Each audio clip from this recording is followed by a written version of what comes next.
Good morning, students. Today I am going to teach you chapter 3's remaining part.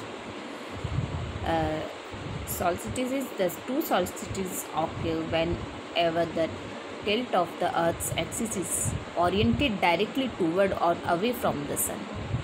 This causes the hemisphere to point directly toward or away from the sun. This brings a change in season.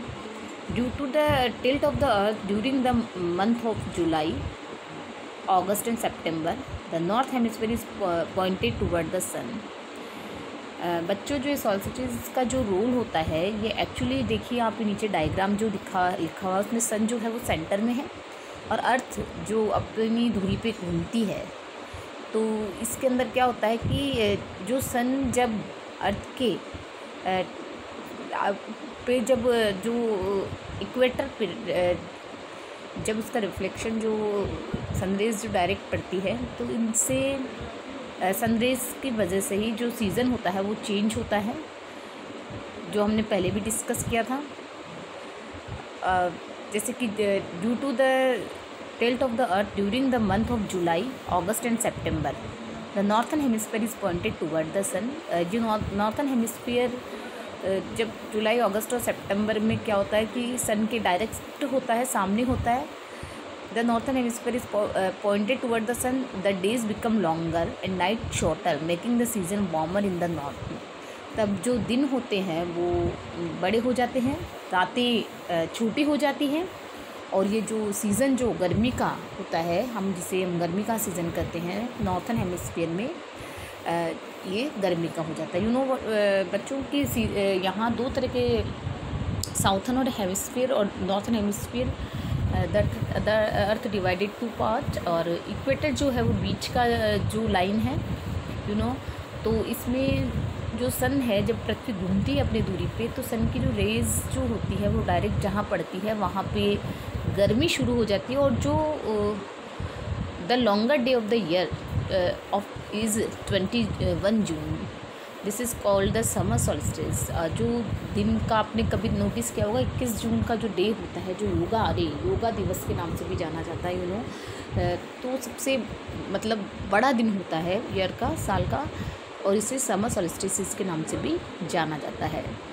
During this period the north pole gets 24 hours of daily light, where the southern pole is completely devoid of the day light. अब इसमें इस दिन क्या होता है कि जो north pole में पूरे 24 आवर्स लाइट जो मिलती है, hence it summer in the northern hemisphere and winter in the southern hemisphere at the same time. अब सेम टाइम पे क्या होता है कि जैसे कि अभी जून में नॉर्थन हेमिस्फीयर में गर्मियाँ रहेंगी, है ना, और डे चेंजेस होंगे, लेकिन उसी टाइम पे जब सनरेज साउथर्न हेमिस्फीयर तक नहीं पहुंच पाता है तो उस समय वहाँ विंटर सीज़न चलता है।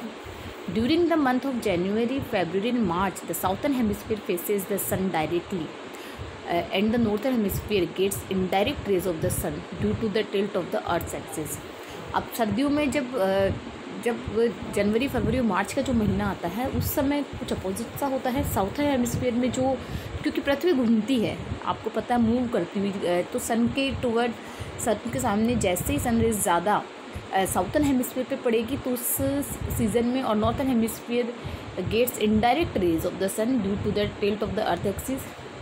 This make the nights longer, और ये चीज़ जो है रातों को लंबी और days shorter in the northern hemisphere, और दिन उस टाइम छोटे हो जाते हैं।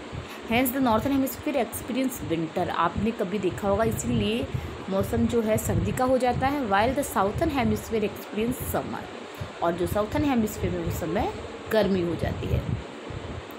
The shortest night occur on 21 December, सबसे छोटी रात जो है 21 दिसंबर होती है। It is called the winter solstice, ये विंटर सॉल्स्टिस के नाम से जाना जाता है। It mark the beginning of winter in the northern hemisphere. During this period the south pole gets 24 hours day light, while the north pole gets on day light at all.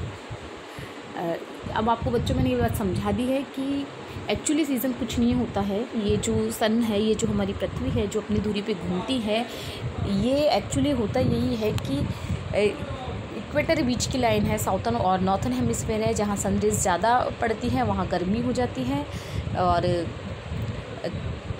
Days जो है वो long हो जाते हैं और night short हो जाती है। और जो मान लीजिए नॉर्थन हेमिस्फीयर है तो वहाँ ये सीज़न हो जाएगा, और जो अपोजिट इसकी साउथर्न हेमिस्फीयर है तो वहाँ पे ठंडी पड़ जाएगी, क्योंकि वहाँ सनरेज डायरेक्ट पहुँच नहीं पा रही है इन दैट कंडीशन। तो ये सीजन्स जो होते हैं वो इन्हीं के कारण, इसी चीज़ों के कारण चेंजेस होते हैं। Equinox, the term equinox means equal day and night. Equinox का मतलब होता है कि इक्वल डे, दिन और रात एक जैसे हो। In March and September the sun's rays fall vertically in the equator.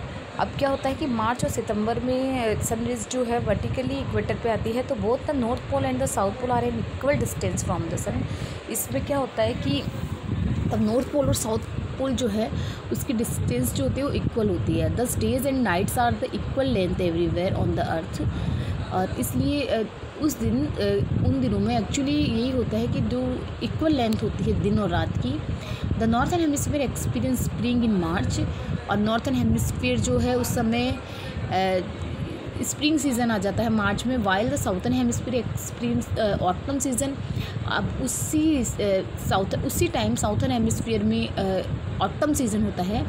In September the northern hemisphere experience autumn, और सेप्टेम्बर का जो मंथ आता है नॉर्थन हेमिस्फीयर में ऑटम आ जाता है, और while the southern hemisphere experience spring season. तो उसी टाइम साउथर्न हेमिस्फीयर में स्प्रिंग सीज़न आता है।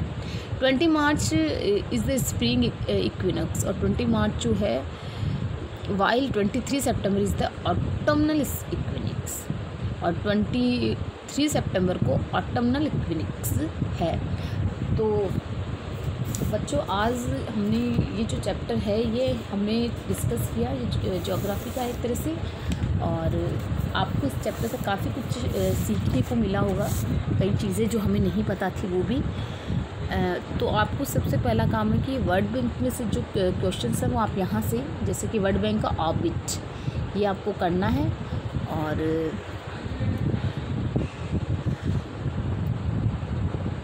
चैप्टर कंप्लीट हुआ। तो dear students, watch the videos carefully and do the best question in your SST copy.